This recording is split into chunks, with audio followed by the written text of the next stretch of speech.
Thank you very much, Dr. Philippe, for this very nice and pleasant introduction to myself. And my apologies. Oh, hello, Elena, Julia. I have to be careful. Cannot say bad things. Otherwise, Elena will will kill me sooner or later. But my apologies for being late. In fact, I left Coimbra very early, before 8 o'clock in the morning, but there was a slight delay with the train, and I couldn't make it exactly on time as I expected. So my proposal for today would be two, let's say, short presentations, or more or less short presentations, in the first part of our talk, of our meeting, of our workshop. And if it is okay with you, I would suggest that perhaps, you can, of course, interrupt me at any time and ask the questions you want to ask. That's okay, no, perfectly okay. But then perhaps in the second half, ask you to, not necessarily to work in groups, but this could also be interesting, but to try to build some personae. By this, I mean, what would happen if I were, as you certainly are, a young researcher, or an established researcher, or a small publisher, or if I was running a small or a big research center in the area for social science and humanities? How could I act? How could I face this kind of problem? So this kind of personae, in fact, help us as well to try to shape the best answers to give. And this has to do with, of course, the first part of my presentation. I would like to introduce you briefly to a consortium to which Elena Giglio also, and the Università di Torino also makes part of the core group. I would like to make a small introduction to what we are doing, to the main projects, and especially to the services that are being prepared. Then, in discussing how we could run this session with Dr. Philippe, I suggested him that perhaps we could approach the topic of multilingualism. Multilingualism is, of course, a key question, because we are all, in a certain way, forced or strongly invited to use ELF, English as lingua franca. But to use a lingua franca is not exactly the same as using a lingua unica, a sole language. And how can we cope with, the idea of using other languages and not losing visibility, not losing impact what we are doing? This is particularly, impacting for young researchers, because we have to publish. We have to have indicators of our activity, how it is being received, and of course, language can be an issue. But on the other side, as myself, I'm not an English native speaker. If I have to write something in English, of course, and I myself work in the area of social science and humanities, my basic background, my basic background is classics, is ancient Greek, Latin, and Portuguese. So when I have to write something, especially in the area of literature, for example, linguistics, history, art history, it's very important for us to be, precise in what we are doing. And language makes part of this idea of being precise. And when we have to translate it into a different language that perhaps we don't control entirely, or at least it's not our native language, something is lost in a certain way in translation. So a topic that we thought could be interesting to approach with you, of course, connected to the idea of publishing, is, and especially in the area of social science and humanities, is, can we keep multilingualism? Can we, keep writing in our own languages? To try to protect them as scientific and cultural languages, and by doing this, not being killed in the idea of publish or perish, or even if I publish, it's not entirely granted that I won't perish in the end, because it is clearly not enough. This is something that we all feel very clearly. So part of this question, of those questions, we're trying to give answers to these questions also in the realm of this consortium, or PERAS consortium, which, as you can see, is a distributed research infrastructure for open scholarly communication. So it's not only publishing, it's scholarly communication at large, which means that also even the publishing workflow, I mean, the connection with the institutional repository, with libraries, all this makes part of the idea of this ecosystem, and is particularly directed to the area of social sciences and humanities. And why is this? Because, of course, first, we love books, and especially we love printed books. And it's really a challenge to change the pattern and change to something completely new. I mean, to the digital world. I mean, to see, and of course, most or many of the publishers that deal with this world are not really prepared to the swift. I mean, to turn into the digital world and to do it efficiently. And by do it efficiently, I mean to add value to it. I mean, how do, for example, a small publisher can deal with FAIR principles, for example? Is a small publisher even aware of this question of using FAIR principles? Are they applied to social science and humanities? And Elena has very good answers to give to this topic, of course.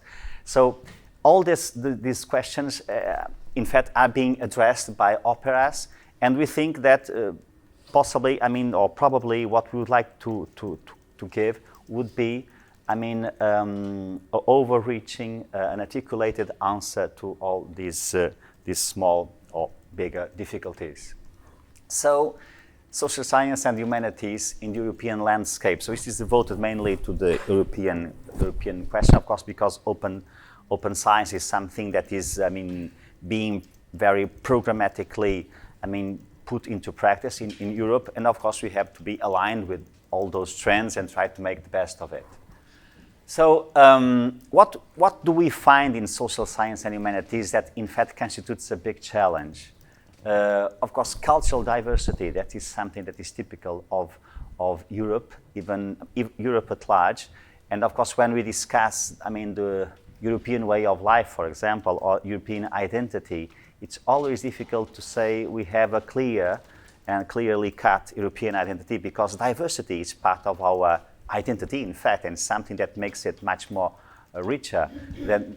But of course, it can be as well a difficulty because, for example, when it comes to publishing and the culture respecting the way we publish, for example, the way peer reviewing is made, it's not exactly the same in the different countries. This does not mean that the final result won't be, I mean, as serious as it would be, but it's very important to understand this when, of course, we are trying to attract researchers from different countries. And if you are publishing or directing a journal, you know, this is very important because we have to attract people from abroad, from other countries, and have them enrolled. And it's important to understand that there are different academic cultures, and of course, they are also deeply rooted in different ways of perceiving the world and of acting, which does not mean that part of them are extremely good and the other are extremely bad. This is not the case. This is clearly, we have to balance this and find also a balanced answer to all this. Of course, linguistic diversity as well. We all use English nowadays for, I mean, to be able to communicate. This is not something new, I mean, in the history of mankind. Because, I mean, because I make classical studies, I have in a certain way, can give this example. If you go, for example, to the Bible, to the New Testament, they are written in Greek, a Greek that is coined, it's a very simple Greek. I mein, it's like English that we speak in every day. It's a simplified English, Greek, which is called koine. That's the name we give it to koine. And koine, in fact, means simply common, is the common language, that was being used especially at the cultural level. That's why most or many of the works that were being produced in the Mediterranean area, for example, in the first centuries before Christ and after Christ, let's say they were mainly written in this language because people needed a language to be understood and to be able to communicate. And because afterwards, I mean, with the domain especially of the Roman Empire, Greek was superseded by Latin. And for, let's say, 1,000 years, or even more in some cases, Latin was clearly used as the language of administration, of culture, and of communication. And with which was clearly an advantage, now can be in a certain way a problem, a difficulty, because we have thousands and thousands of documents, first-hand documentation that is written in Latin, and there are fewer and fewer people able to read it. For example, if you're studying medieval history or art history or something, you need to have a direct access to documents that are written in a language that worked as English by then, but now clearly is something that is close and difficult to enter into it. So the same happened, of course, also with German, especially at the scientific side, and more broadly with the French, mainly at the diplomatic side. French was clearly a very international language, and not long ago, I started myself learning with French because it was something that we would do quite naturally. English would be something like a second choice, but let's say in the past 20 or 30 years, all this changed very quickly. And it's very clear now that we have to use English. But this does not mean necessarily, and this is, as you know very well, is something that we debate all the time. Should we give up of our own language? You have to publish simply in English. If you don't, you will disappear. You won't be taken seriously. Can we find a balance between these difficulties? Well, I think we can find a balance. Of course, we have to write in English to be able to argue in English the best we can and the best we do it. But if we are able to do it as well in different languages, this will enlarge our perception of the world, of different ways of perceiving even the same problems, enlarges our ability to read different bibliography, because if you only read this bibliography that is written in one language, you will lose a huge production that is being done in different languages, and where you can find, and this is very clear, I know it even for myself, because I study Latin and Greek. It's normal for us to work, let's say, with 5, 6, 7 different languages, because it's the usual way we do it. And it's very interesting when we make this effort of writing in English, but taking into consideration all the production in other languages, let's say in Portuguese, in Spanish, Italian, because all those languages are closer to Portuguese. In the end, we can give a contribution, an input that is perhaps was not expected, because it's not mainstream. It was something that was developed differently and can bring something new into the discussion. And sometimes we need to publish in English in order to have people focus in our work and say, okay, this scholar wrote these very interesting things. Maybe I should make an effort to try to read what that person wrote in a different language, different than English. But are we forced to learn all those languages? This is great. I myself like a lot to learn language, so that's something that I like to do, but we don't have 2 or 3 lives, so we just have one, and we have to make our choices, because this is not an easy thing to do. So can we have other ways of having a direct and a quick access, at least to the most important thing? And of course, this affects our publishing practices. The way, for example, we produce a good abstract, how we produce good keywords, how we enrich the metadata in making a publication. All this makes, or is able to make, our work more visible, more attractable, and in the end, of course, attract as well more attention to it. But this is perhaps the basic thing. But when you are dealing with publishing, all those questions in fact arise, because, and it's here that we can discuss this question about different cultures. It's quite often you see that people are not used, for example, to make abstracts in their own languages or in a different language. They simply pick up a paragraph of the text and put it as if it were the abstract. But this does not mean, and usually it's a very broad and general thing. So it does not say really what is the contribution of this paper, of this work, why it is different, why it brings something new. And if you work on this, more clearly, in the end, we'll be more efficient in making your point and, of course, attracting readability. So linguistic diversity is, of course, a problem, but can also be an opportunity to enrich. And, for example, if you're dealing with linguistics, for example, it's very difficult to translate everything, all those small nuances in a language. You need your own language to explain them, to discuss them. It's difficult to take this and turn it into a different language. So we should try to find something to make this balance. So Elena here, as you see, she's all over. And Another problem is the small size of players. So, and by players we mean, of course, publishers. There is a very interesting project, which is, well, the slogan they found is scaling small. Small, I mean, in social science and humanities, most publishers are very small or even very small. They work at the academic level, but we usually don't find very big publishers, and they face always difficulties. So players are usually small. They have a small size. They have not much funds, so that we're facing funds difficulty. How can we turn this? How can we face those problems, for example, when we have to deal with APCs, for example, article processing charges, or book processing charges, which is something that is making its way clearly in more recent times. Again, a problem that we face is the diverse levels of skills and resources. This is very clear as well. People in those years focus a lot in their area. I mean, they're making their own research, and of course they want support to publish. It's not easy to find people that is in fact aware of the problems, of the implications of what is being demanded by those new needs in what respects to publishing. So, and it's also as well, it happens quite often that we think we are talking about the same thing, and we are not, because our interlocutors are not being able to follow what we are saying, and vice versa, of course. So different levels, or diverse levels of skills and resources, and of course this affects the way publication can be made, and communication, scholarly communication can be in fact promoted. Another question is lack of information in the market.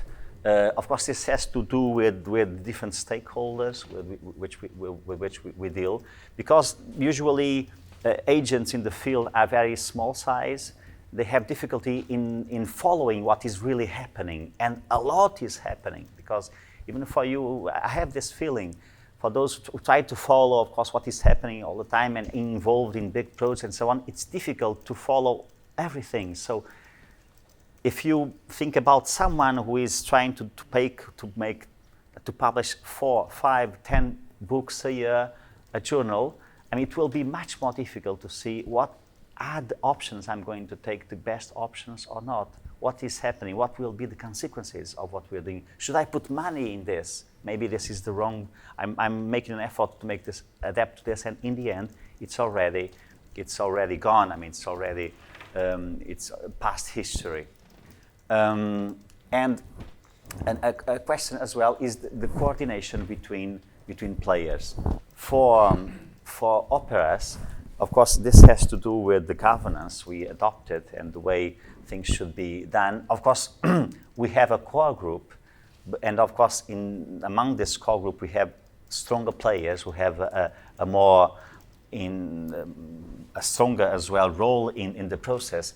But it was very clear for us as well since the beginning, and that's how operas managed to grow up, that coordination must exist. We have to have a clear identity, a clear mission, clear goals, but we have to leave the players to live by themselves as well. I mean, to make their options. So they cannot feel trapped by each other's options, because options are in fact very different, and a lot can be made differently. So a question, an important one, is diversity or fragmentation. Of course, the way we answer this question is not, of course, it's not innocuous. If it is diversity, is something positive, of course you can get much more different perspectives on a thing. This is, of course, richness. But if it is fragmentation, and many times it is mainly fragmentation, it makes the whole players make them very weak. They cannot compete with stronger players because they are scattered. And this is most often the case with social science and humanities. You have hundreds in Europe, hundreds of small publishers, academic publishers, hundreds of small family publishers who used to have their business quite controlled. They publish a few volumes.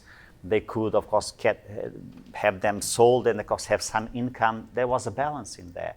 and the open science, I mean, bigger players, the digital world, all this make that their world changes very quickly.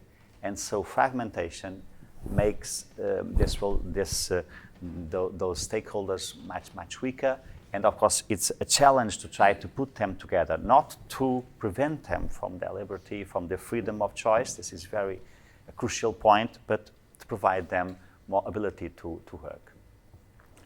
So this diversity and fragmentation, of course, does not respect only the publishing community or the community of publishers of different stakeholders, but also respects what is being produced the whole time. Of course, this workshop is promoted in articulation with DARIAH, and for example, if you take a look at this site and project Open Methods, you see that every single day we find new methodology, new tools, and it's really difficult to make it. What trends should I follow? What should be my option? It's very difficult. So we need some guidance, and of course, guidance in this case is not a guru or a god that will lead. This is the right option. Forget everything about the rest. No, guidance means discussion, means to have the community involved, and to have. I mean, if I have this interest, maybe I should join this group and try to make the best of what we want. So.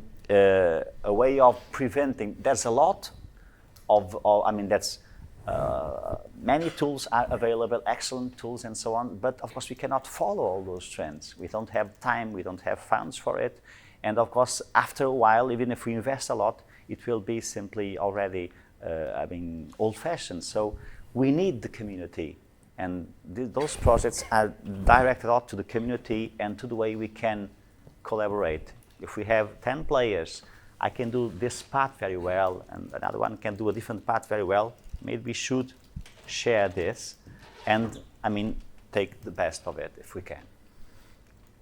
Well, please feel free to intervene whenever you want. That's okay. I don't mind to speak as well, as you have already noticed, but just make. So, of course, diversity once again, and fragmentation in what respects languages. We have different three books, all written in different languages. This is Europe. This is one of the things that I like the most in Europe. We move quickly. We travel. I mean, 1 hour, 2 hours, 3 hours, and we are in a completely different country using a different language. This is really great. And when I go to a bookstore or something, try to understand what the books are about and so on. So this is clearly something that is rich. It is in our tradition, but the risk of losing it is real. You know it. I mean, if you stop publishing in your own languages and publish only in English, the result is that in 20 years, in 30 years, nothing new and valuable is being produced in our own languages. So are we going to give up of our own languages and use it simply for ordinary things, talk a little bit, to have a drink and so on, but give up of producing, I mean, valuable work in terms of culture and of scholarly, not in terms of scholarly production? Of course, when we take a look at the rankings, when you apply for a project and so on, you have to provide a list of your publications, of the impact it has attracted. Of course, if you present only works in English, I know that in the end, if I am being evaluated by a foreigner, a colleague from another country, probably in the end, I will have a low rate and I won't get the money and the funding and the project. So we have to find a balance. And especially for younger researchers, this is very clear. How can we balance the pressure to publish in a common language that is available to everybody, and to try as well to keep, at least in certain part, production in our own languages. So these are some of the players, of the involved of the core group. But apart from the core group of 9 or 11, institutions that belong to the core group, the partners of operas are much more than this. DARIAH is one of the partners as well, so more than 40 and growing. And we expect that in the end, this will be a reference infrastructure in what respects to scholarly communication and of course with a stronger connection to the publishing world, because we have, of course, other infrastructures that are specialized in other fields, and the idea is not to compete with them, not at all. I mean, competition in this field probably is I mean, it's not, usually competition is a good thing because we can improve what we are doing, and this is the kind of thing that we cannot forget. But if we only take a look at the competition and not the collaboration and how we can complete ourselves, maybe, I mean, if resources are not a lot, we will lose a lot. So the upper proposition is from fragmentation to diversity through coordination. So fragmentation is the risk that we are facing. More than a risk is the reality in many cases. How can we turn it into diversity, into something positive? I mean, to keep diversity as something that is rich, but not imposing this. Coordinating. Coordinating means to have a soft governance, but a clear mission. So you let the players make their choices, and of course make the best they can, but with trying to make a contribution to a bigger picture. This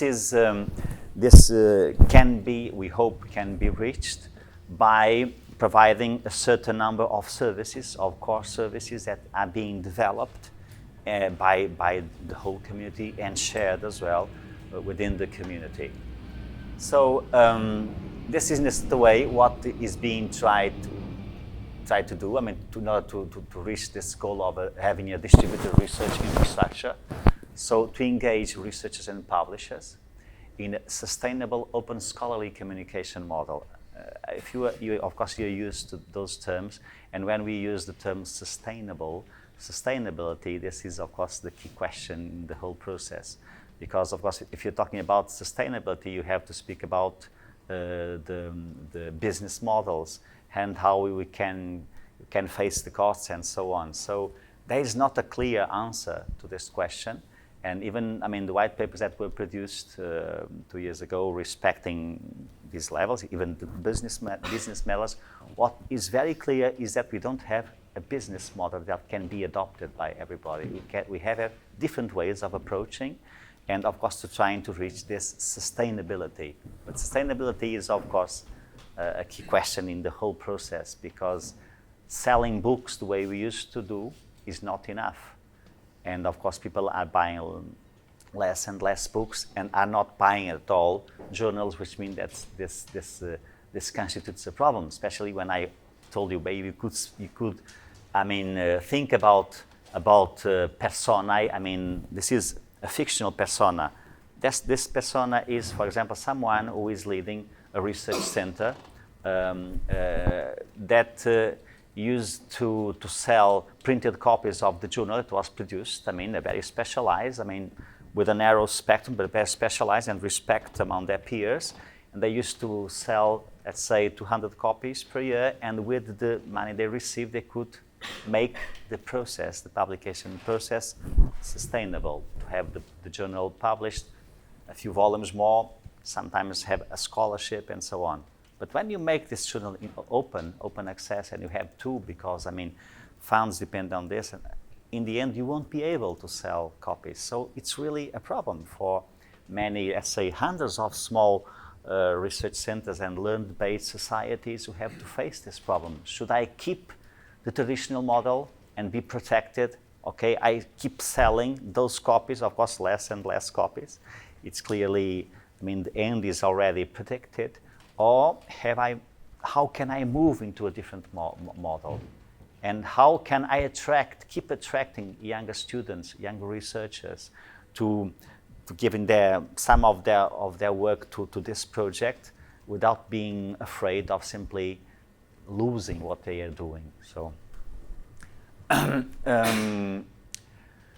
So the idea of streamline in scholarly communication has to do with some core services that are being developed in common, and I will speak a little bit about them in a while, that are being developed and offered to the wider community, especially to help them to reach this idea of enhancing diversity.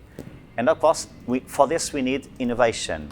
And for innovation, we need collaboration at the multidisciplinary level, and to keep, this is something that we like a lot, to keep the idea and the ideal of multilingualism. This is the part in which I am more deeply involved, and I will speak a little bit about some of the projects with which we are dealing and what we're trying to produce in order to keep multilingualism as something that can really help us, not to lose our careers, of course, but also to help our own languages and countries to keep existing at the cultural and scientific levels. And of course, this idea of renewing the relationship between science and society, of course, has to do with societal challenges, as you know, but also with something which is important, which is the social relevance of what we are doing. And this is something, especially in the area of social science and humanities, people ask, but why should we give money to this area? Why should we invest money in this? Why should we invest millions, or perhaps much less than this? What is being produced in the end? There's no clear product deriving from this investment. So we have to be able to see, or to demonstrate the social relevance of what we are doing. And for this, we need to communicate with a larger audience, not only the audience that constitutes the scholarly community, but more than this, the wider audience, and readers that are improbable readers, but they need, of course, also to have access to what we're doing. So this means that open access is clearly not enough for this, because I can provide open access to an article I wrote, but it's a very specialized article. In the end, it will be useful for the scholarly community, but for the other people, no. So when we're talking about citizen science and open science, of course, we also have to make an effort in order to turn this research into something that can be readable and useful to a wider community. And this is also a challenge, in terms of scholarly communication and dissemination. Okay. So this is the proposition that is being made by OPER, so a federated open scholarly communication catalog of services for social science and humanities researchers in Europe. So in a certain way it's very wide, but we hope that it is wide enough, but also clear enough in order to have a clearly cut mission as well. So the idea is to federate different services, not to have a boss and having everybody, simply obeying to rules that are being directed. So this allows all those that are involved in the consortium to have different rhythms, different options, but the idea is that they are aligned in what respects, certain principles, certain patterns, so that interoperability is able, because otherwise. And why is this so important? In order to scale what is small, to give a bigger scale to what is small. If you put together all those small players, but they, in a certain way, they follow comparable patterns, in the end they will become much more influent and much more powerful. And for example, if you take into consideration, for example, in Europe, where we have hundreds of academic small publishers, of course, they don't have a chance to compete with very small publishers with Nature, Wiley, and Elsevier, and so on, Springer, and so on. So how can they manage to do it? They can, of course, by putting their efforts together and scaling their small size into something that is much more influential. So now I will speak a little bit about the services that are being developed that will be, shared among everybody. And a sixth, or in a certain way, there is a sixth service that is already being prepared, which is a publishing service portal that is being developed. With the contribution of everybody, but it's not clearly included in here because it is still in the making.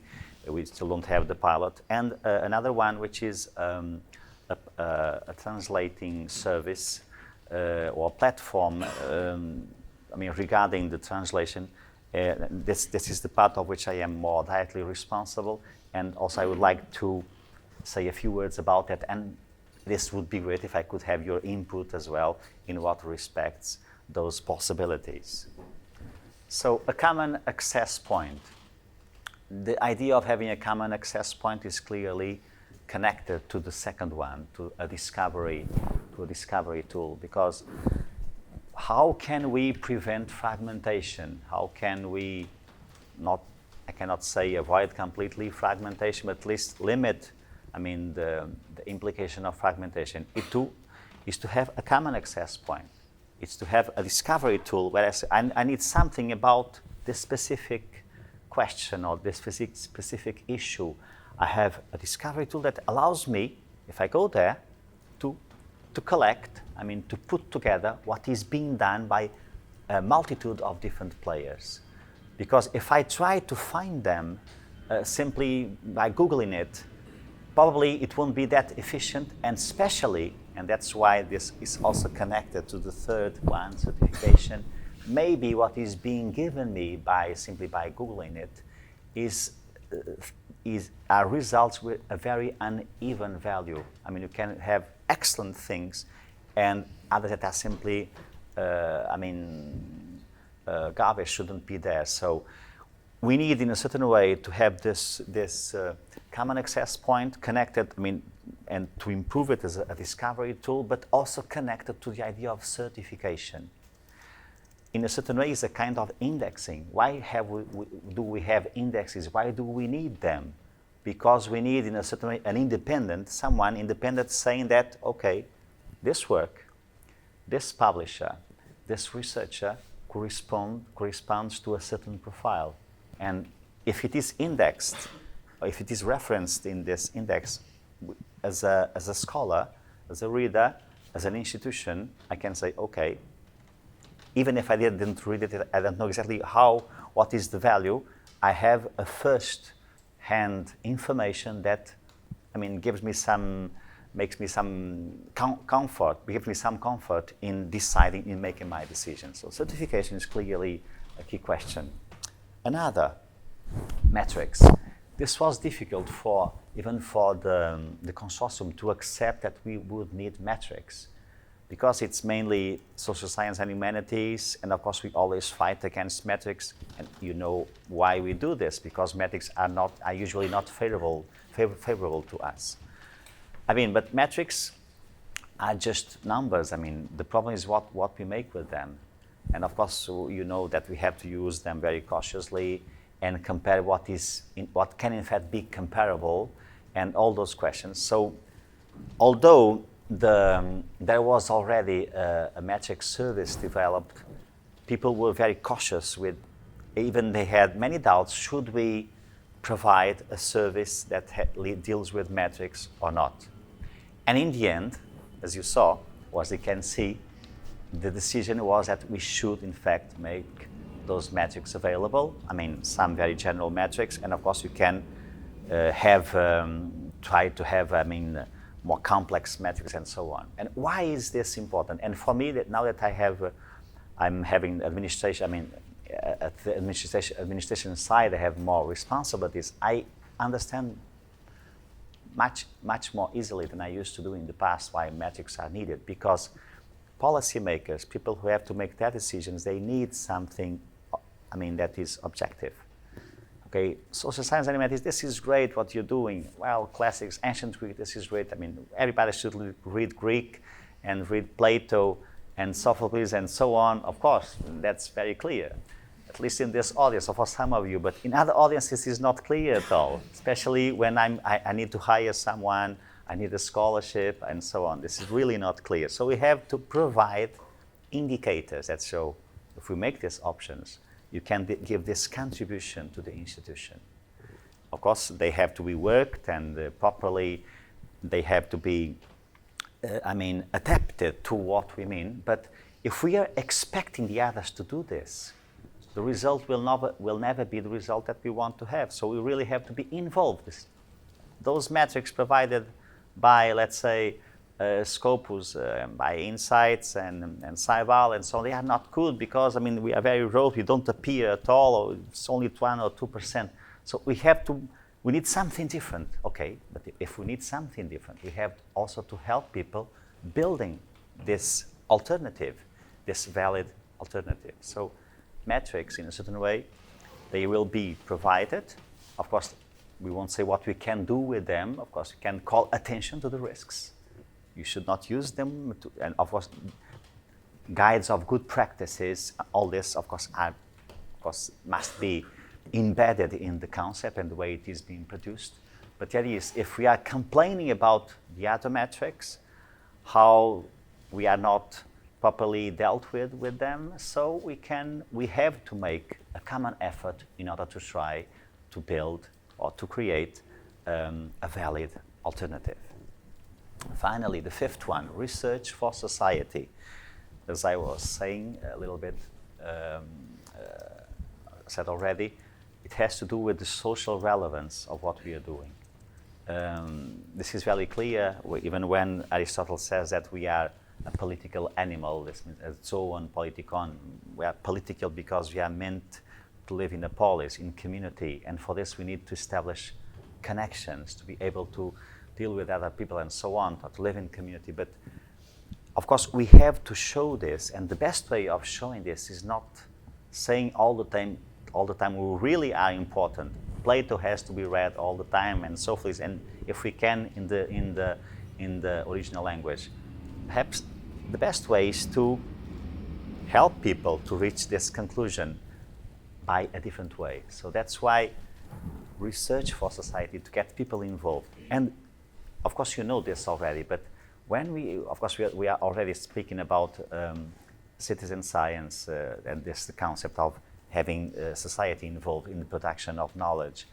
And of course, it's not simply this idea, okay, I produce this, I make my research, I make it open, okay, it's open access, I make it accessible, I mean, I turn it into a language that can be more easily readable or understood by the others, so I'm making it available. But are we ready as researchers? Are we ready to receive input from society, from people who are not experts, who are simply curious about something and make a comment, a contribution? And are we ready to accept this kind of contribution and help and let it affect the way we make our own research? Are we ready to do this? This will affect, for example, the publishing workflow. If we make something available and invite community to comment on this, are you going to define to narrow the community that you are going to accept? Are you going to make it more open or narrower? Of course, this affects and has to do also with this. Am I ready to allow people that are not expert to intervene, to give their contribution? So this is an interesting debate. Of course, it has also to do also with social media and so on. All this affects, of course, also the need of getting input and being able to, in a certain way, evaluate this kind of input. So are you still resisting the best you can? Okay, so some examples how it is being run, it is being prepared. So the integrating scholarly communication in the research workflow. So this is, I mean, the different places that are very important. I mean, literature review, of course we all have to do this. Data discovery, of course when last week I had, Elena knows this, we had a workshop promoted by Co-Operas with Coimbra University about fairness of data. And there was an audience about this size, mainly from social science and humanities, but not entirely. There was one person from chemistry, another one from botanics. And we invited people to say, what do you think a datum is? What do you think data are? And it was interesting. It was, even for those people that they were all working, most of them in information science. And the definition, for example, of a datum was not completely clear. People are still struggling and are still asking themselves the answer that Elena once, of course, provided already. Can we apply this concept as well to social science and humanities? Of course we can, but we have to work also on this and make them make them discoverable and more than discoverable and fair.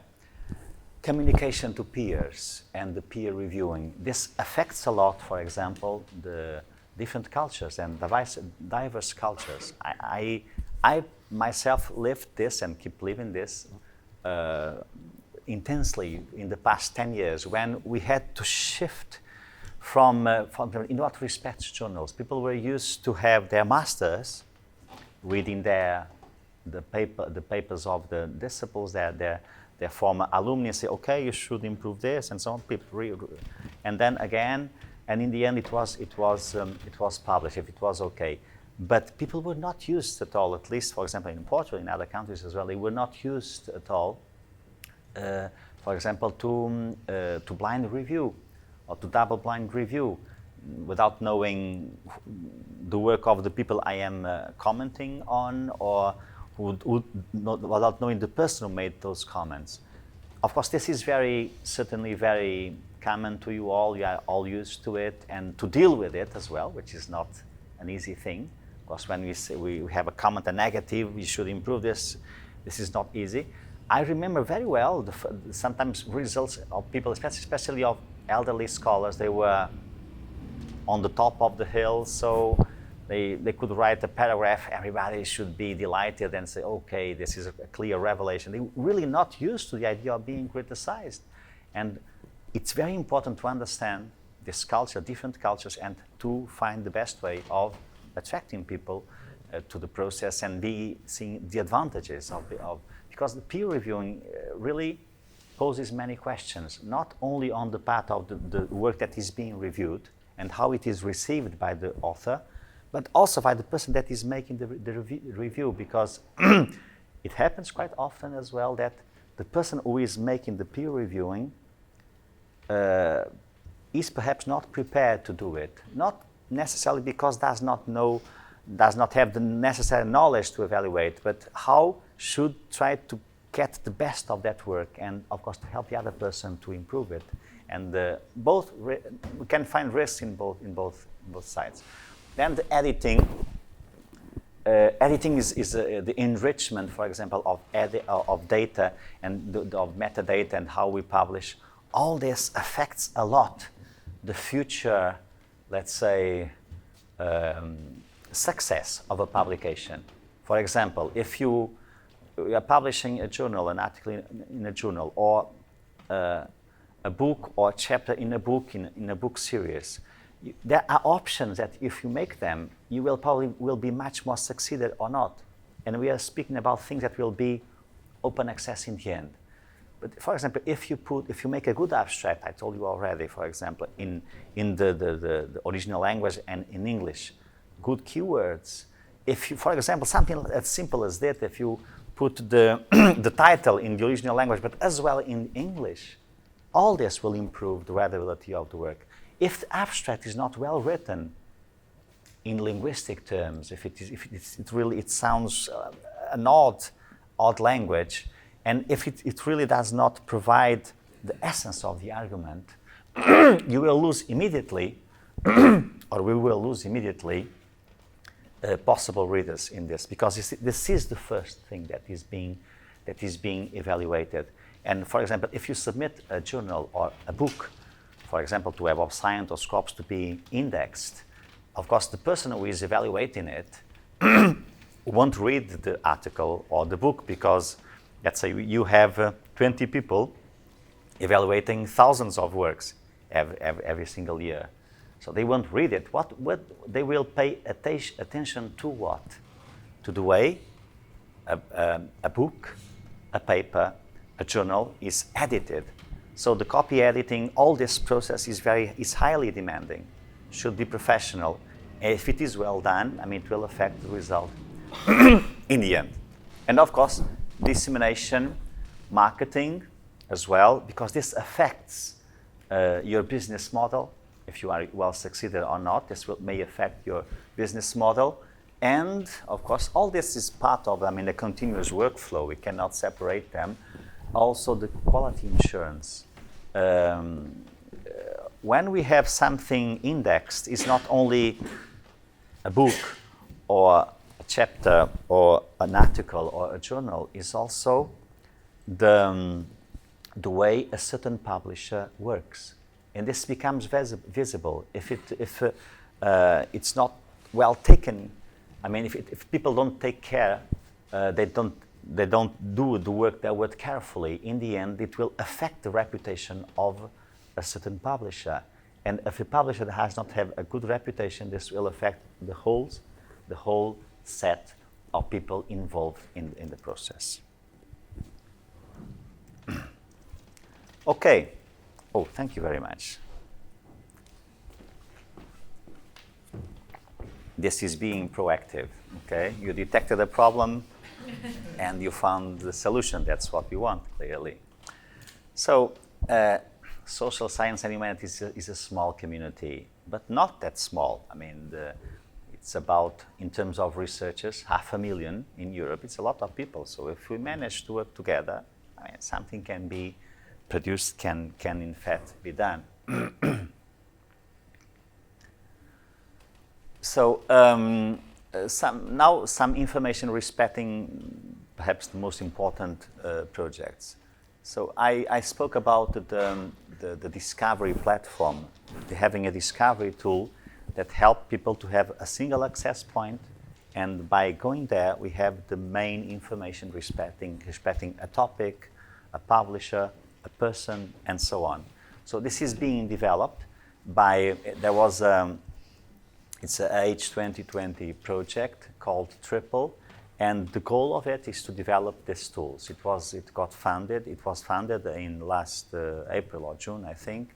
The kickoff was last week in Paris, and for 42 months we will work. I mean, a huge group of partners from a lot of European countries will work together in order to develop this common discovery platform. The idea is to avoid fragmentation and to protect diversity by the aggregation, by the federation of this service. Certification is as well extremely important, because it's not enough to publish. It's not enough to put it open access. We always need certification to see that what we did, even if it is not being read by the peers in our own field, it's only a more global certification. We really need this.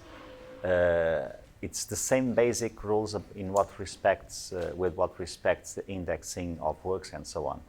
For example, DOAB, this is one of the services that is being offered. The Directory of Open Access Books. I don't know if you are familiar with it. You are probably more familiar with the DOAG, Directory of Open Access Journals. But it's basically the same thing, but in what respects monographs, books. So it certificates that a certain volume, a certain publisher, of course the action is more at the publisher level and not so much at the author level, is that a certain publisher, really uses a number of pattern, of good practices that enables them to certificate that it corresponds to, the best good lines that we can use in the process. So if you go to do DOAB, for example, you have already access to thousands of books that are in open access. So DOAB is directed to monographs,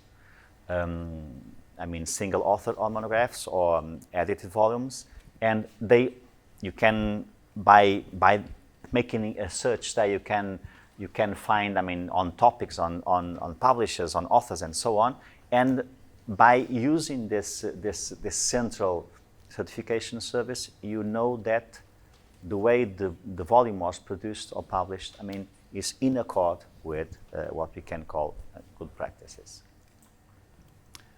Metrics, they are here strongly discussed and described.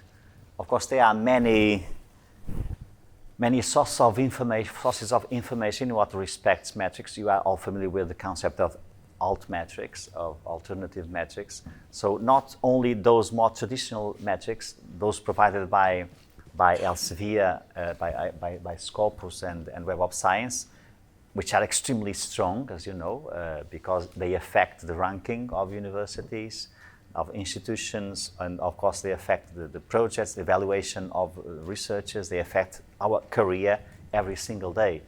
And the idea of having more embracing metrics is, of course, to introduce, to introduce in the radar, in the scan, to have scanned a much larger sources of information, where, of course, you can find things like social media and so on. So this is what is being done by this metric service. So the metric service does not say that this is good or bad. This is what we have to decide in using them. When we talk about responsible metrics, what we should be doing. Use them in a responsible way and use them to have this kind of effect. But of course, this helps especially for policymakers, for people who run institutions to make their options and make their decisions, especially when you take into consideration that institutions use more and more this kind of business intelligence. They know exactly what we are doing or what we are not doing, how much we value, how much investment we attract, and all this is being used by institutions to make their options, because they have to make quick options. They have to have results in 2, 3, 4 years, and they have to use it. So it's a way of complying as well with this. And of course, this to develop citizen science practices in social science and humanities, this has to be, as I told already, with the social relevance of the areas in which we work, and to try to permeate what we are doing, the kind of research we are doing, with the contributions, improbable input from outer community. And now, very quickly, the ecosystem, because the idea is having an ecosystem that provides a lot of services, and we don't have a single provider. It's the community that a community, an institution can specialize itself in a certain field, and of course to make this more available to everybody, and so on. So it of course affects or involves publishers, authors, scholarly authors and scholarly readers, libraries, of course. Libraries are an extremely important player in all this. Also because in many cases, in many institutions, they don't have a publisher, an academic publisher, but they have a library that sometimes publishes some volumes or publishes a journal and so on.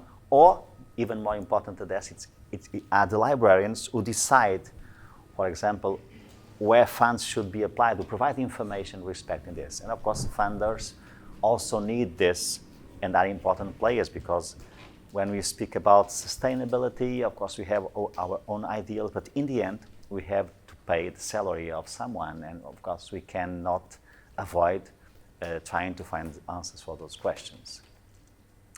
And well, just an overview of Opera's partners. The core group and all those partners involved, even some more international publishers. The Association of European University Presses, of DESIR Europe, the Public Knowledge Project, the PKP, which is, of course, developed open journal systems and open monograph systems, as you well know, and Cielo, which is also a very important player, especially in South America, but with an impact, a world impact, are also part of the disciplinary partners of the consortium.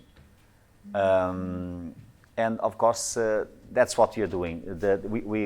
We have just, it's in the process of being built, an association without profit based in Belgium, which is important to have, let's say, at European level, a more recognizable entity. And very quickly, this probably won't interest you a lot, which is the Opera's governance and how other partners can be enrolled. So this is being discussed right now. We received this week precisely, or we are discussing the rules of engagement and how other partners can be engaged. The idea of being engaged is that I will give my contribution and I will receive the contribution of everybody. So the idea is that I receive much more than I have to contribute. But when in a shared community, that's the kind of thing that usually should happen. May I add something? Sure. If you go back. Sure. I would underline the assembly of the commons. Mm-hmm. Yeah. That's the spirit of Erasmus. Yeah, precisely. In a certain way, it's like the returning to the democratic original idea. So, which is the part that has more power is clearly the community and what the community wants. Because this was clear, it's clear now, maybe a few years ago it was not that clear.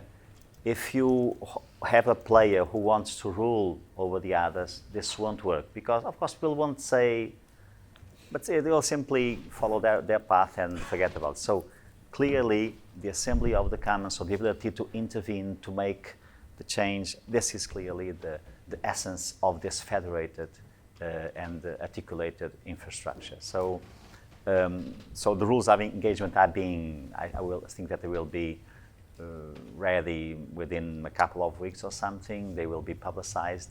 And of course, if the idea is that we can continuously grow if people want to, and in the end, build this alternative, especially regarding the social science and humanities. So some working groups and the white papers that were produced, the open access business model, platforms and services, so tools, research and development, advocacy, best practices, common standards, multilingualism. This is the one on which I work more directly, although it's normal that we all collaborate in the making of those white papers. All those white papers are available online at the Opera's website and in other sites. And they provided the basic information on which we are now working in order to improve the quality of the infrastructure and make it more competitive in the sense of better, more well organized. So we have this core group which coordinates in a certain way other special services and is more directly responsible for it. Not only being responsible for it, I mean, each core member, in fact, has to invest. We are members that developed certain abilities or certain services, and of course they are ready to invest at the institutional level, usually, to provide those services in a continuing way. Well, and this is the end, which is always a good thing to hear. You must be tired, I guess. Well, what would you suggest, Dr. Philippe? I have a second PowerPoint, more focused on the case I know more directly, on which I'm working, and which provides in a certain way practical answers in what respects publishing options, publishing activity at the academic level. So I could suggest this at a second part in a certain way, but I am, if you want to make any questions, of course I am ready to try to answer the best I can. I try to avoid to give information on something that I don't know, so usually I say, well, I'm sorry, I don't know, but you should ask Elena about that. We can also make a small, let's say, a coffee break of 5 minutes or something so that you can breathe again, and then 10 minutes, and then we return for the second half. Okay? Can I start for some questions? Okay, yeah. Then we do a coffee. Yeah, okay. If there are any. It's always difficult. It's a Friday 13, it's always risky to ask questions. You never know what will happen. I know what you did today, or what you will probably do tonight, or did last year. You, I have yeah, a please. question or a provocation. How can research infrastructures will deal with this new, because we have a lot of different services, very dispersed within the community. Now we have this idea of federated services, but we have we can have the risk of becoming a landscape with a lot of single access points, a lot of single federated service, like operas, like DARIAH, like EOS, like for the researcher point of view, this could be also difficult to access information. Yeah. Despite of being some persistent identifiers linking this information, this data, but how can operas and how can you see that in scholarly communication, how this will change for the Yeah, this is a very pertinent question because when you're starting, for example, a project or a consortium and say, okay, we want to federate and we are the answer, but of course many others will also like to provide the answer and say we are the answer and we are not. So instead of having a solution, we have a multitude and probably more problems than solutions in the end. This cannot be completely, prevented. You cannot, prevent people from making other experience. The idea is to include as many as possible. So not to be competitive at all. Competitive in the sense, I want to occupy this field. No, this is not the idea. So for example, DARIAH, all the players you mentioned, they are already there as well within. Because they are very strong players. They are very specialized in their field. There's no need to try to do the same thing once again. So the idea is to help them, to have them helping, the whole consortium or the whole concept to become stronger by providing a service in which they are. So this means that if I am working with DARIAH, probably in the end we will be working with operas as well and all the players. So that's the basic idea. Yes. Yes. This triple project where you will try to build a single access and discovery point for social sciences and humanities. Will that aim only to open access materials or more generally to everything that is published in social science and humanities? Of course, this depends on what we will have. The levels of openness with which we will work working. Of course, we want to have as much open as possible, but it's also, very clear that even the players that make part of the consortium and that are collaborating with it, they don't have everything open. Of course, if you want to have a volume in registered or referenced POAB, it has to be open. But you can have other levels of openness, for example, the metadata and other kind of things. So I don't think that to be entirely open is something that is really it's the let's say the borderline. Of course, you have to cope with the idea of open science, to be prepared to it and so it. But of course, because this affects the idea of sustainability, and we cannot oblige people to make everything open access because we don't know if that institution, that player is able to do it. But that player may perhaps like to have 5% open and understand how the rules are, be informed about research projects, about possible funding, about other partners that can help to improve the work that is being done. So triple the idea of the whole idea is to help small players or different players to try to find answers for this. May I add something on triple, which is important because it's not just for publications, but also for data. Mm-hmm. And yeah. that's interesting because it partly replies also to your question. In our dream, it would be really a single access point for data, for publications, for whatever, at least at level of metadata. Because, of course, we can't assure that all the players will be. But if you are familiar with this database that is used in medicine, PubMed. This should be a sort of PubMed for the humanities. So the tool that a researcher will use, I'd say seamless, in a seamless way, okay? So this idea of the EOS, so it will be not a layer, but it will be the tool for the social sciences and humanities in the EOS. And as we are already collaborating with CESDA, with DARIAH, they are part of the consortium. So that's why I think the risk you were mentioning is low. They will be embedded in Yeah. the EOS. Yeah. Yeah. Through metadata, and that's why it's important for all the material. I wouldn't say publication because it's material data to be fair.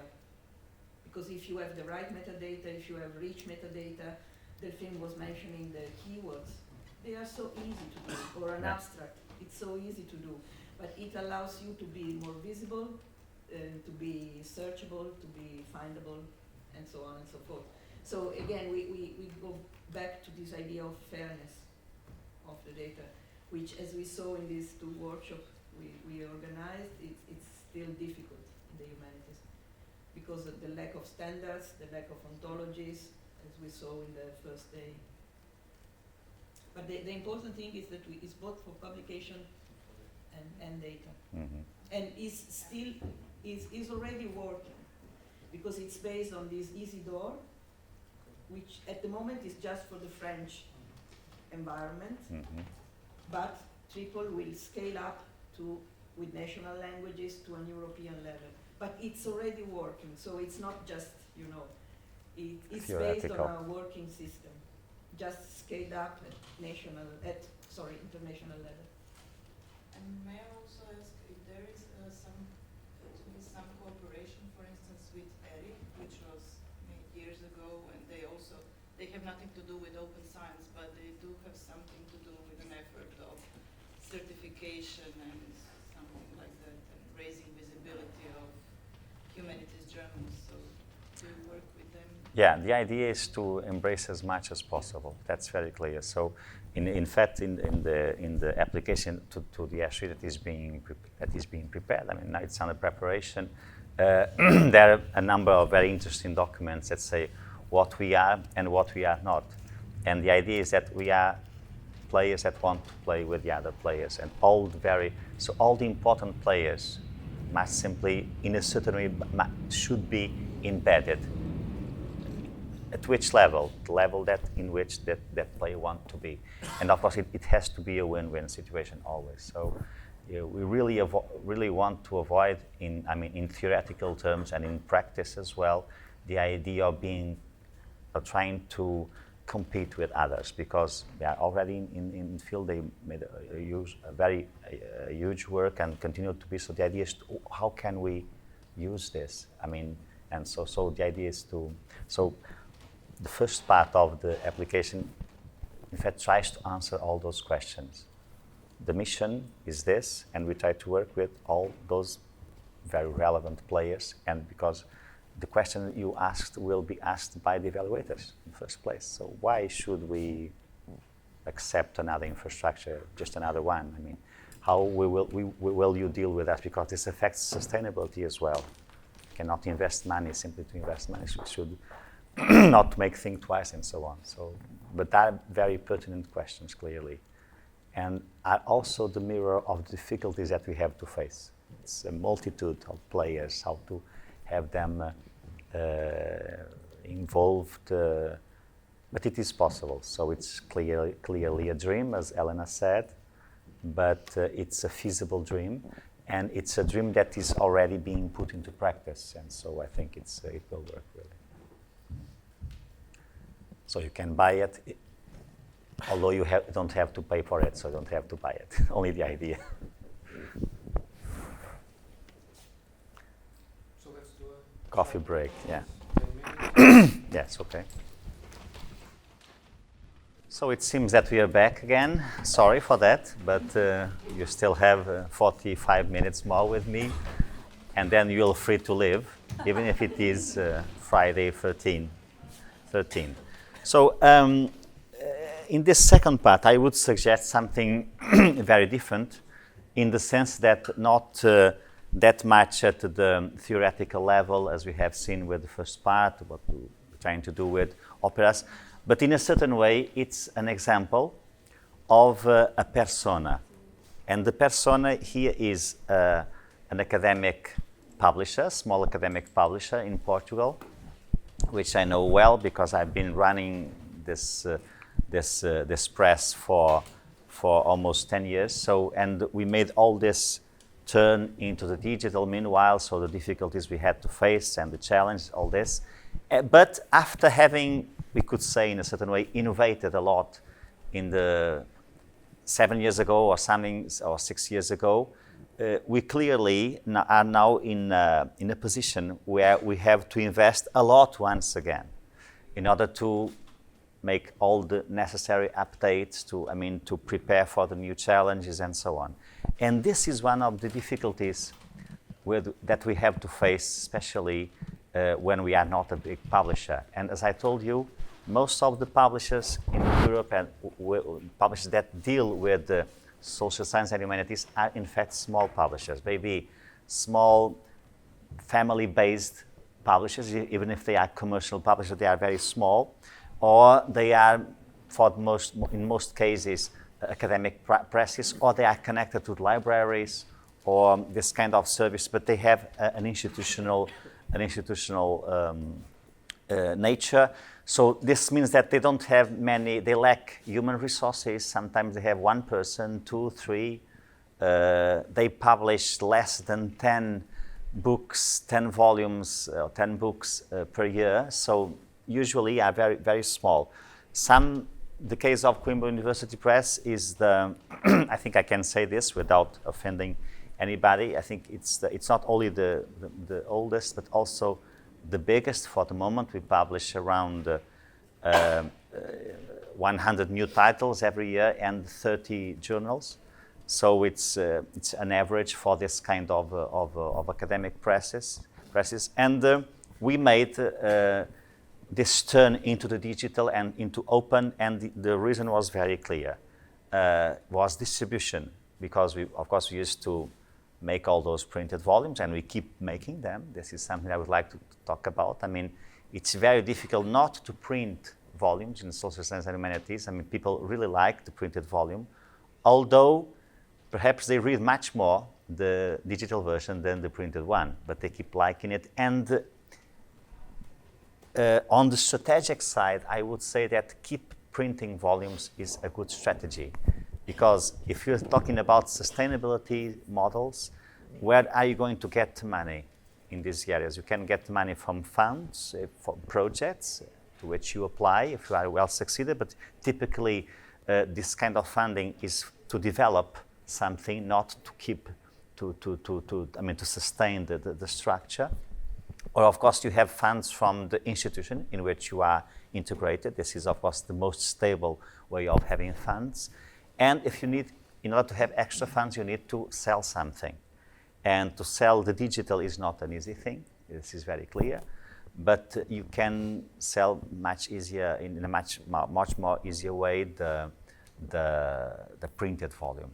Of course, it depends on the kind of the volumes that you produce. So if you wanted to have a balanced catalog, you need, for example, textbooks, handbooks. These are the kind of volumes that are sold more easily, and because students need them, so they buy them.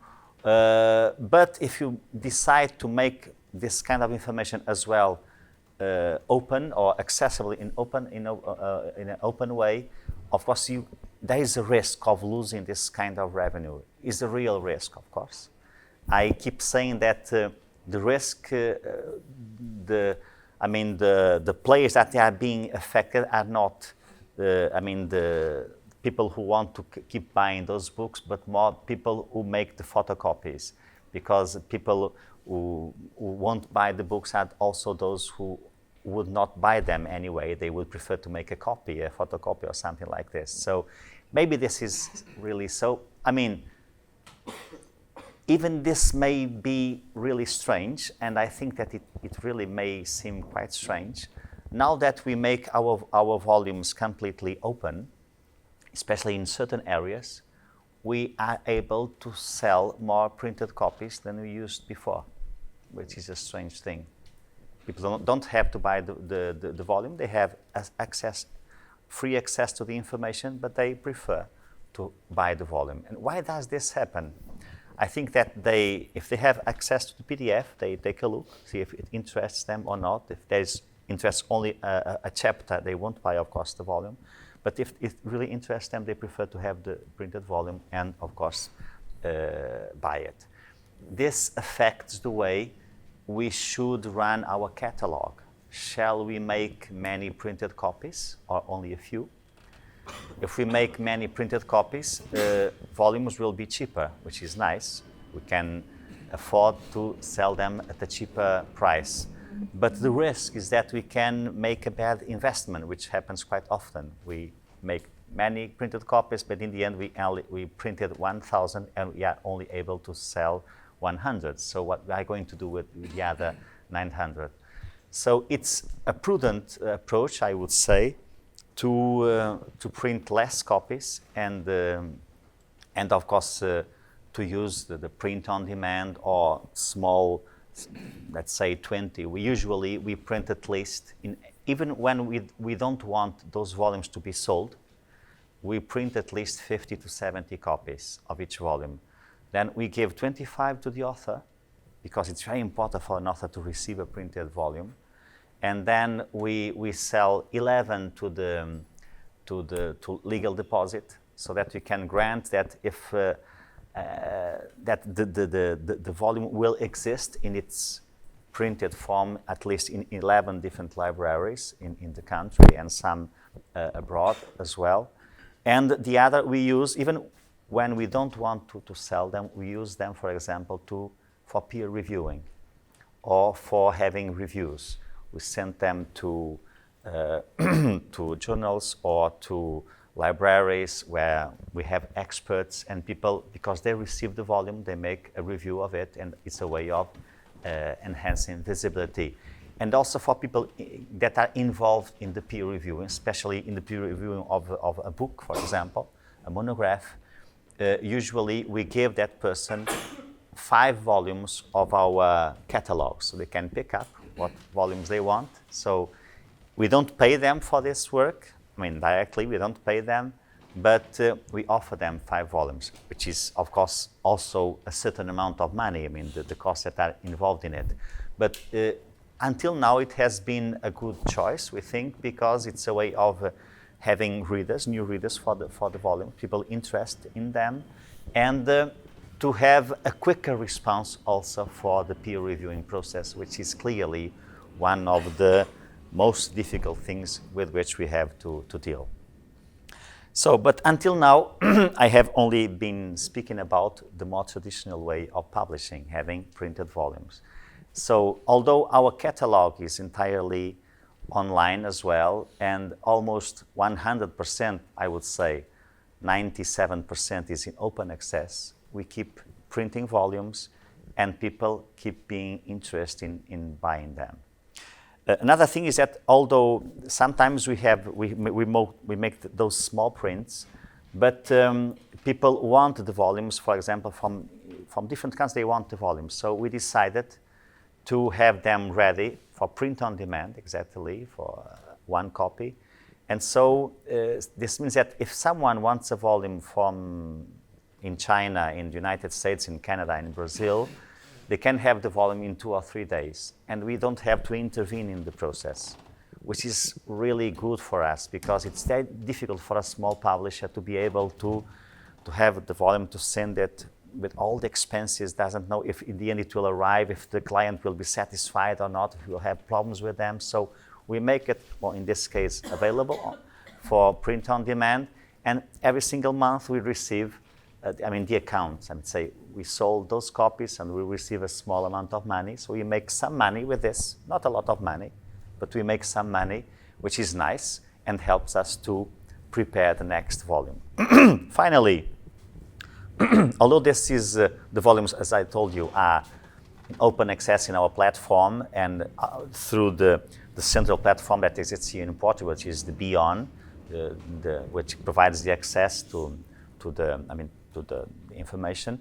The whole catalog we have is books and journals is ready there. So it's more than 1,000 books are ready there, and all the journals, about I think about 20,000 documents. By documents I mean articles, chapters, and articles, books, and book chapters. It's interesting that we also make them available in Google Play, and it's very in Google Play all the journals are completely open. This means they can be downloaded at no cost. But with volumes, with books, we sell them at a fixed price of €4.99. And it's this always amazes me, because people don't have to buy this book. If they Google it, they can download it for free from our platform, but they keep buying it in Google, which is interesting. This means that when we spend a lot of time, perhaps too much time with our own interests, with our platform, with our institution, we tend to see our institution in a certain way and our work as something in the center of the world, as if everybody was aware of what we are doing, which is clearly not the case. People are worried about other things. So when they want something, they go where everybody goes, which is Google, which is Amazon. And that's why we need those discovery services as well.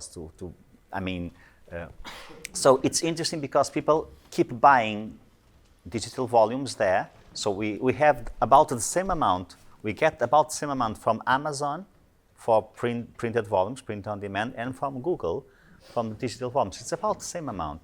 And people did not need to buy those volumes, but they do because it's a kind of discovery service that they found there. There is also an advantage in having them there. So when we spoke about business models, I can also say that in terms of visibility of the options that we have to make, even if you are with operas or whatever it is, this does not mean that you don't have to use other means to reach whatever you mean. Of course, people have to decide this. And an interesting thing is, for example, Google Play gives us, in terms of visibility, something like, the last time I checked this, more than 30 million page views and downloads. So 30 million is a lot for a small academic press. So it's a way of increasing the visibility, the kind of impact of indicators that we have from the platform and from other sites as well. And all those indicators, when we provide them to authors, they use them in their evaluation process and so on. So it's important for small presses to be able to deal with this kind of information, because our customers, which is the scholarly community, needs this in order to give some kind of feedback. Philip asked me a few minutes ago, what will happen if with operas we find, for example, a big publisher that is there inside, because it complies with the rules, but is there, becomes more and more important because it's being able to aggregate, more publications. What will happen to small publishers, like those hundreds of academic publishers that I've been speaking about? And this is a small publisher as well. Will it disappear? Will it happen the same with monographs as happened with journals? People cease to buy them. They are moving into golden open access, but people are being forced to pay increasingly the APCs, the article processing charges. And the same is happening, is detectable clearly in monographs. The average price to publish a monograph in social and humanities in an important publisher would be something like 8,000 to 10,000 euro per volume, per book, which is a lot. And especially if you have to put also the costs of having it translated into English, for example. In the end, you will have something like 15,000 euro that you have, if you have to pay for the copy editing, for having the index made in the end. All this in the end, a volume can become really expensive. In fact, unaffordable for the area of social science and humanities, because nobody will give us 50,000 euro to publish a volume. This won't happen. So we need those small publishers as well to have a closer solution, and also a solution that is, in terms of publishing, more receptive to multilingualism, because bigger publishers will always tend to publish in English because they want a wider audience. And if we need something which is very specific in a certain area or in a certain language, we need small publishers.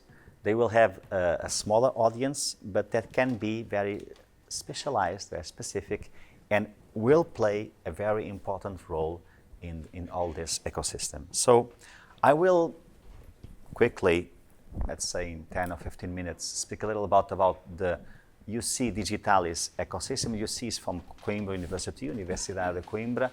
But it was something that we started 7 years ago. And by then it was, let's say, at least among us, it was a surprise that we did this. But after a while, we already know as well, I mean, the difficulties that we have to deal with. And I would say that's why I give this example. In a certain way, they are comparable to the difficulties that other academic publishers are facing and how perhaps they could try to act. So the question is the strategic planning, because of course we did this 7 years ago. In fact, Operas was interested in Coimbra because of this that we did. So in fact, we became part of the core group because it was surprising in a certain way that a small publisher managed to put more than 1,000 books online in open access. How was this sustainable? So all those questions became important, and how we tried to answer those questions, those challenges, was part of the solution that we would like to, to make available to others. But now we need clearly to make an upgrade of what we are doing, and some options have to be taken, because we have those strategic options at the higher level, of which I spoke a little bit in the first part. But then, as a small player, we have to make our own options, everyday options, and this is not easy to do. So I'm just giving you some idea of what the challenge that we are facing now. So here is an example of some of the platforms that we have inside Coimbra University, digital platforms. This is Alma Mater. We spoke a little bit about this in Oporto a couple of months ago, which is the platform that deals with ancient books. I mean, it's a repository of ancient books existing in our university.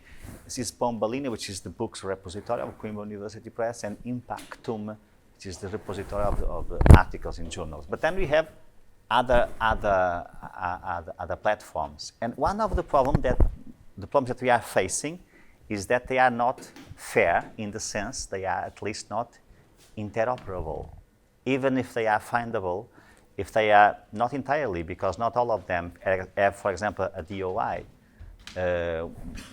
Thousands of them have, but not all of them. If they are accessible, they are reusable, because they have this kind of license that can allows them to be the work to be used, but they are not interoperable. And this is something that happens really often in universities and in institutions, because we deal a lot with the work that we are doing. We think that everybody is aware of it, and this is not the case. It's only us, the others are not. So we really must have it connected to someone, to the at least the most important players that, like us, are trying to do the same. So interoperability is a key question, and I would say it's the biggest challenge we're facing now. And we would like, that's what we turned this into a programmatic option for in terms of the rector.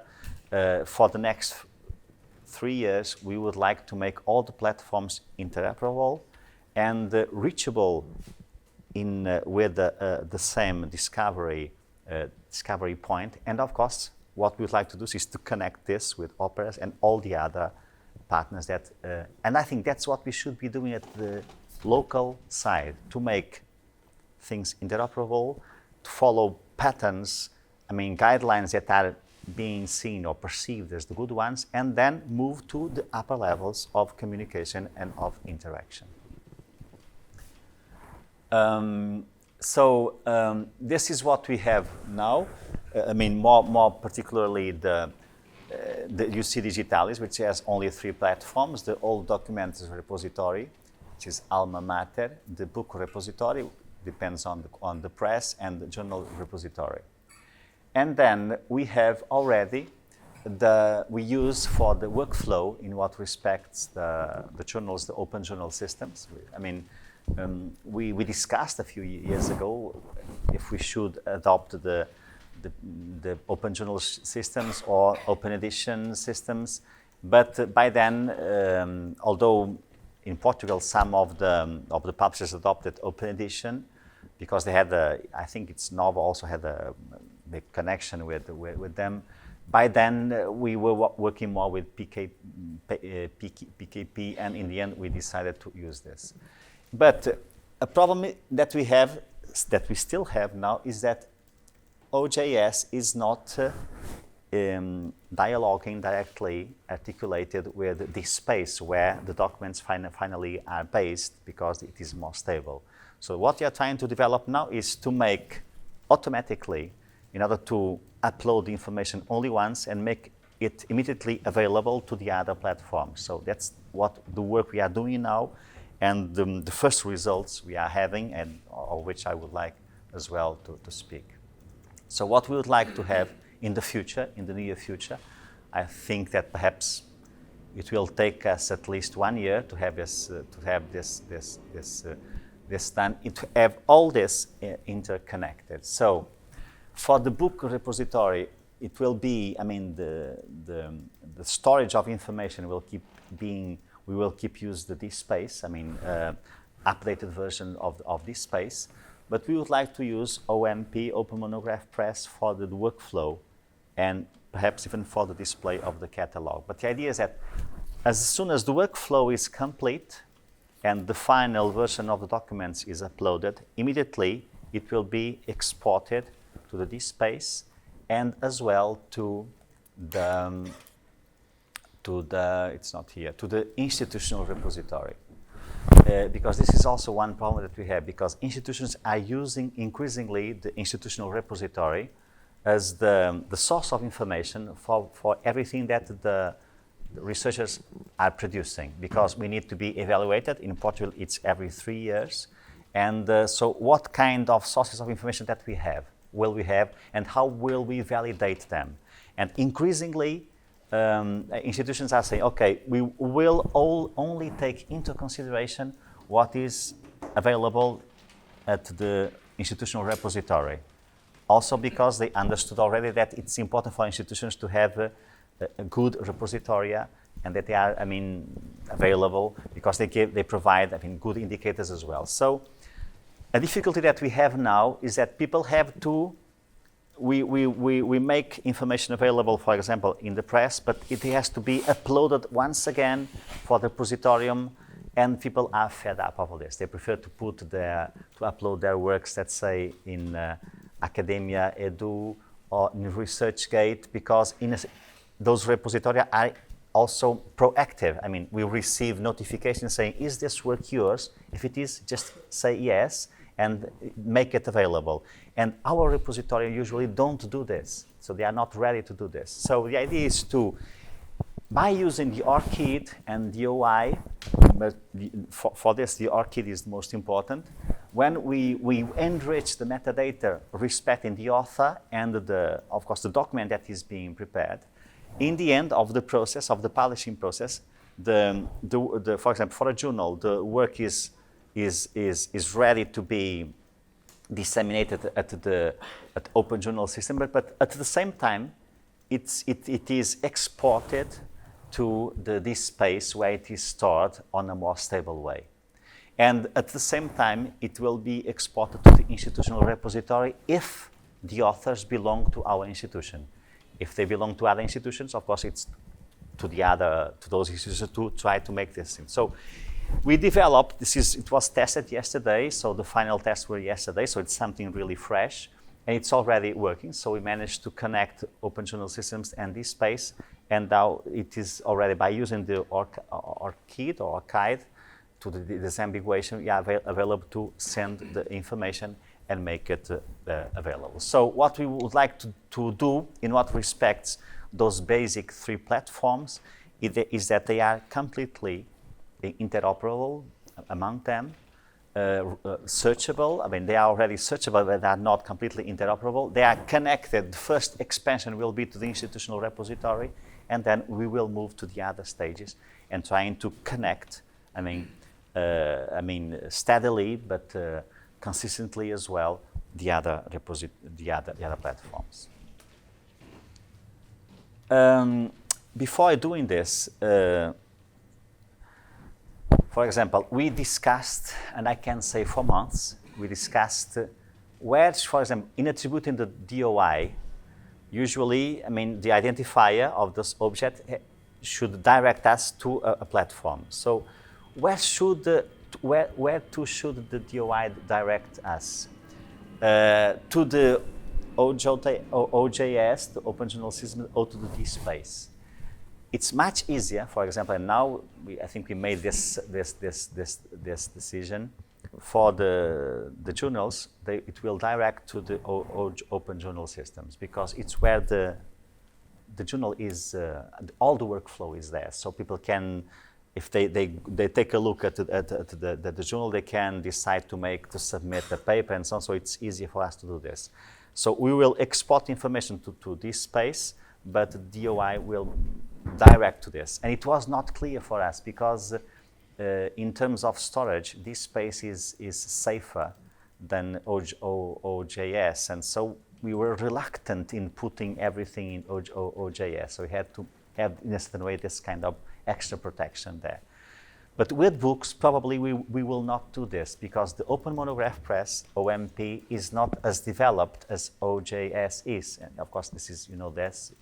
It has to do with, we have thousands of journals using OJS, but perhaps we have only a few, I don't know if a few, but perhaps a few hundred of publishers that are using OMP. So it's not as developed as OJS is, and so we'll keep using this space as the basic for this.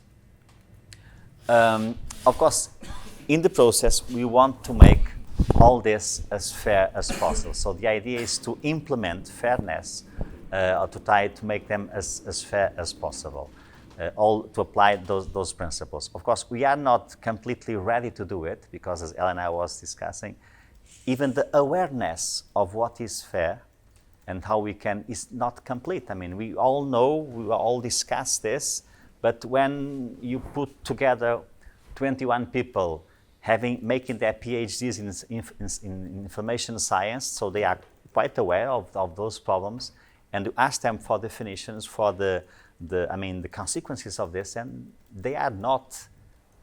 They are very diverse in their answers, so it's not clear yet how this will be done. So we expect that in this process we will be able to, to learn as much as possible and make this move, taking into consideration those principles. And this is the final result that we want to have at the local level. By local level, I mean at Coimbra University, is to have, because in a certain way this mirror what we want for operas in the whole.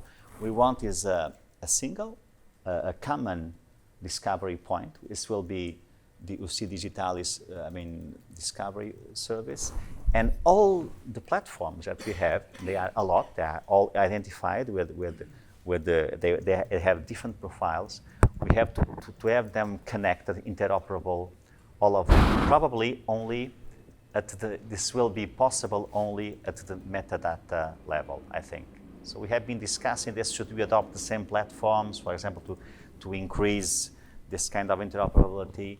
And by now, after I'm convinced, this does not mean that I won't change my opinion, but now I'm convinced that it's better to grant interoperability at the metadata level. It's easier to control, because you cannot grant or cannot force people to use the same platforms. There are different needs, because if you go to the media side, for example, the needs they have are very different from, for example, a librarian or a publisher or an author. So needs are very different, and so this is, in a certain way, our small dream. So with the dream that we would like to fulfill in Coimbra in 4 years, to be able to have all this connected. And an interesting connection, and this has to do with scaling small, is that we would multiply per 10 the number of documents that would be available and reachable this way. Now they are scattered. We don't have a clear picture how they work together. If we manage to do this, only by doing this, we would multiply by 10 the digital building that would be constituted by UC Digitalis. So in conceptual terms, it's clear.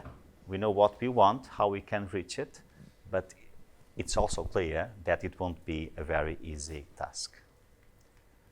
So this is the previous one, and I think, yeah. And of course, the idea of connecting publications with other types of research outputs, this is also, at the institutional level, this is very important. I spoke already about those business intelligence tools. People running the institutions, they want to have a global control of what is being done, the funds, how they are being applied, the average, and all this. They need this information in a quick way. And so in running those platforms, we have to be as well aware that we need to connect them to this central system of information and other types of research outputs. So this is some information more practical, and this is basically, well, this is for the journals, for the books, and the combination of them. Of course, ORCID in both cases and DOI are key questions for this disambiguation process that is being done. Well, and this was basically, if you allow me 5 minutes more, not more than this, or 3 perhaps, should start with 3 and try to get 5 if everything goes well. Just to give you some information about the idea to test in first or almost first place, the idea of what we are trying to develop at the multilingualism level, or at the multilingualist level. What we are trying to develop, and if everything goes well, I hope so, in 1 year we will be able to make a first proof of concept. It will be in a workshop directed to publishers and publishing in Coimbra, December 2020, and some 7 or 8 months later to be able to present the pilot. So what we would like to develop, that's what we were asked to do, was a shared platform directed to translation service. What we want is to put together researchers on one side, publishers on the other side, usually small publishers, and the third pillar would be translators, not necessarily professional translators, but probably a scholar that can act at some time as a translator as well. I explain what I mean by this, because that's something that we already do. Now we are able to make a working translation very, very quickly, because we have automatic translations. We have tools for this that have improved a lot in the past years. So we can have a working translation from, let's say, Portuguese into English, or from Portuguese into German, into Polish, for example. Let's say, and have, let's say, 95% of the translation it's fairly readable, it's okay, but it cannot be published like this. But it can help a publisher to decide, okay, this kind of material interests me. It's a niche, it's a question that has to do, but interests me. I would like to contact the author and discuss terms in order to try to publish it. But you still need the other 5 or 7% to improve the quality of the publication. And maybe you won't have enough money to do this, because usually we don't have much money. So the idea is the third pillar are those scholars or translators, but usually I prefer the term scholars themselves and researchers themselves, that would be ready to read, let's say, a chapter of 20 pages, with 20 pages that someone translated from English into, let's say, German, and a German colleague, a native German speaker, is ready to read this work and to improve not only the expression, I mean the way it is translated, but also because work in the same field I do, even to work as a first, as informal peer reviewing as well. So, of course, I can pay that person, that would be okay, but I can pay in a different way. I could be ready to do the same work. I mean, otherwise, vice versa. If that person would be interested in publishing something written originally in German, to publish or to have it published in Portuguese. So if we manage to, with this platform, to increase the number of people involved in all those pillars, the scholarly community, publishers, I mean scholars that can be translators or act as scholars, the idea is to be able to provide a service that would enable people to have, let's say, a much cheaper way, a more efficient way of keeping publishing in our own languages or translating into other languages without being a burden in economic terms that would turn it into something unbearable. This simple concept, of course, it was not put into practice, but I've been working with people from the linguistics, from translation studies. Of course, we need informatics for this, although we want to make it as simple as possible in terms of platform, because the idea is not to mingle, to have people run the platform, to mingle between the different partners. What we want is to propose a shared service, and then it is the people themselves who can, of course, contact and establish their connections. Of course, we have to define profiles. Who will we accept in terms of a publisher or a scholar, because we need profiles for this, because this has to do, of course, with certification. That's why we need profiles to understand, and before that, to have a better understanding of what those stakeholders really want. So we need interviews, we need to have feedback and say, okay, it's clear what we want, so let's say have interviews from 50 different publishers from different countries. This is easily reachable in Europe. Let's say 50 scholars from several areas, and people that could act as possible translators or act otherwise as scholars themselves. So this is basically the concept. I hope you don't find it too strange. The difficulty is to put it into practice in an efficient way. Although in practical terms, we already do this. I already do this. Now I usually make my own translations, even when I write in Portuguese or I write directly in English. I make my own translations by using, everybody uses Google Translator or different automated translators, but then we need those extra 5%. So I can pay someone for this, but professional translators usually don't like to do this. So if you can, that's what I do. I have a colleague who reads my work, and when he needs, I read his work. And of course, if I change from one language to the other, I can do it as well. So in practical terms, we are already ready to do this. And a very good thing, at least with my experience, is that my colleague who works in my field, he calls, of course, besides the linguistic questions, he calls quite often my attention to with commentaries. Well, take into consideration this and this. So it's a first peer reviewing as well. So the idea would be to make this a shared platform and try to help people to make it bigger, to have it go, and of course to have a minimum control. Control in a sense, just to grant that it will work, how we can storage, how we can put inputs in terms of tools, for example. People want to, what tools can we put there, what thesauri, ontologies, webs, all this kind of thing that can help people to improve the final result, but let them work in an independent way. Well, it was 6 minutes. Well, I should be punished by this. But so the idea was to finish around 1:45. So what respects me, this would be okay. But of course, I am at your disposal if you want to comment on something. Well, there will be. There is a risk to become a translation service and not a journal tool. Yeah, well, the idea is that it becomes a translation service. In this, Not that the goal. it is the goal. It's the goal Yeah. just to have Yeah, maybe I didn't explain myself well. So this is not connected with the journal. This is a service, a translation service.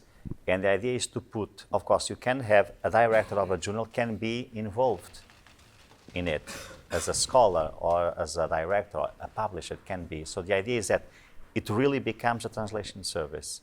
And everybody can use it and contribute to it as well.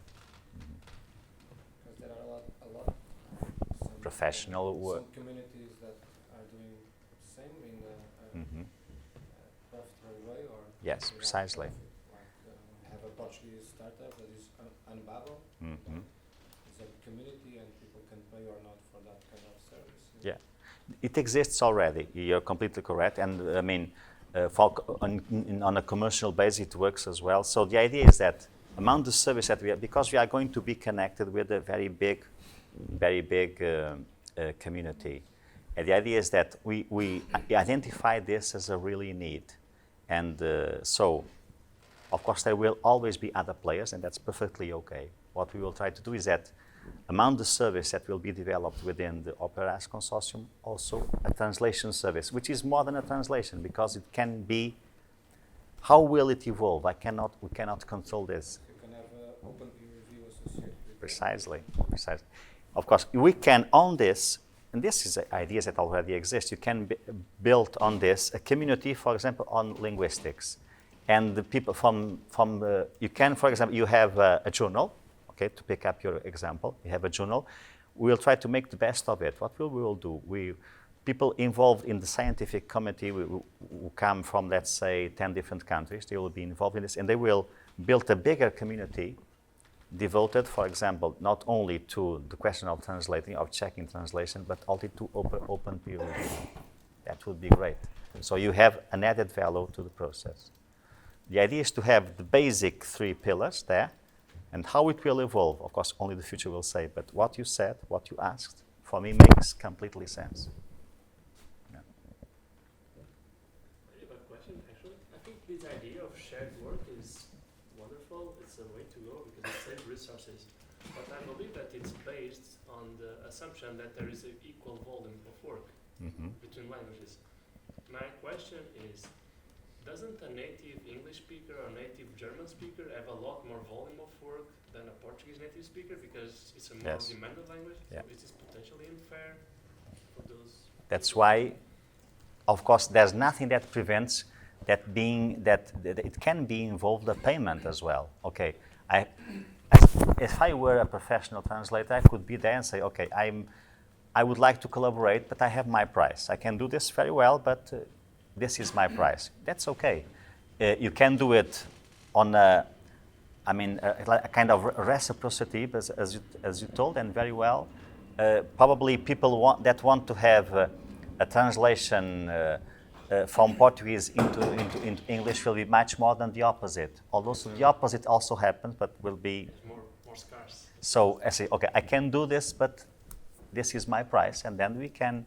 So what the platform does not do is to, at least that's what I imagine. I mean, these are the kind of side-to-side negotiations that can happen. What the platform wants to build is people enrolled there should correspond to a certain profile. So we have to defend this and to define better this profile. And by doing this, we certificate the kind of service that's being done. But then we don't control the kind of connections because if it is based on community, it should be controlled and developed by. So this means that the platform won't charge anything for doing this. It's a service devoted to the community, but this does not prevent the community from of course, having some kind of commercial connections with them. Individual. Yes, it makes sense, it's fair. Because I already do this. This happens already. Of course, happens at a random way. I know someone, that person, but sometimes it really does not work, and because I thought that I would have a good service, and in the end, I have to pay twice for the same service. So to control it in some way, and of course the information of the community on the work that is being done help others to say, okay, this is a good option or not. So we cannot control what will happen, but in a certain way, I expect the community to help to control, because this is what will happen also with other services. Community will balance and say, okay, this is a good option, this is not a good option. But if a young scholar from Brazil, for example, wants to publish in Hungarian and finds a young scholar ready to do this, they could have a direct link and direct connection to help them. And then we have a publisher from Hungary as well who would like, okay, because of course we can define interest groups and so on, and said, okay, he spotted this, oh, there's someone working on this. I will put in contact them and try to have finally to provide the solution for the publication. So we count on the community to develop this and to make the best of it. Sounds very good. You need to have a good reward system. Yeah, For precisely. instance, to offer, publishers could offer some book processing charges or article processing charges for those who are participating Precisely. in this scheme. Otherwise, I don't know. Yes, this could be a kind of stimulus. Okay, this is a good solution, a good suggestion as well. I mean, in working with the publishers, we can ask them, would you be ready to collaborate? What would you be ready to offer, for example, for scholars or translators that would... It's a marketplace. Yeah. People are selling their services or Yeah. offering their services. Of course, our goal is not to sell, not to buy anything. It's to put people in contact. Of course, it can evolve to different kinds of relations, but the idea is that to have, in a certain way, a safe place and a neutral place where those kind of connections can be made. Of course, we will move slowly. This means first to mature the concept, then to develop a pilot and test it and see how it goes. If it goes well, if it goes in the good direction, then we can share it entirely and open it as much as possible. But it's very important to be also aware of the risks that it may pose. And of course, we don't want, but risks are always there. In whatever service we try to implement, risks are always there. So the idea is, of course, to balance them with the opportunities that we have. And so, but this is the kind of input that we would like. Oh, this is a good idea, but did you consider this and this and this? Okay, maybe I did not. So we have to think a little bit about and try to find solutions. So that's precisely what we want, and thank you for your inputs on this. Yes. May I add something that is not related to Okay. translation services? You spoke about this ecosystem of publishing on your University of Coimbra. Yeah. But is there something that is central for Portugal, for instance? If you have open access books in other universities in Portugal, maybe then it would be useful to have like a central portal for Portuguese content Yes. in one place. For instance, in Croatia we have something like that Yes, I for know. journals, and it's very, very useful, and especially for social science and humanities, because often you don't count just on scholarly audience, but on Yeah. the general cultural students, pupils. So, and they will not be reached by, I don't know, some scholarly portal like which is being developed by Triple. So I think that this local or national contact discovery points are really important for social science and humanities at least. I completely agree with you. I mean, to have national nodes, I mean, it's clearly a key question. And the question you raised is a question that we have already arisen more than once. And so if you ask me, would you think it could be feasible to export this experience and turn it into something national that could be used by others, I can tell you that this should be, I mean, the next move. Of course, a problem here is that who is going to pay for it? Because the development of this costs money, and in 2 or 3 years, we will need once again to invest more money on this. And of course, the other partners, they won't be ready to pay for it. So sustainability is a question here and has to be addressed. But I am aware of the Croatia example, which is a very good example. And I completely agree with you. This is, scaling small is this. Small partners, okay, they are united at the national note, and then by having this national, they can scale up and being united to the other levels. Completely agree, yeah.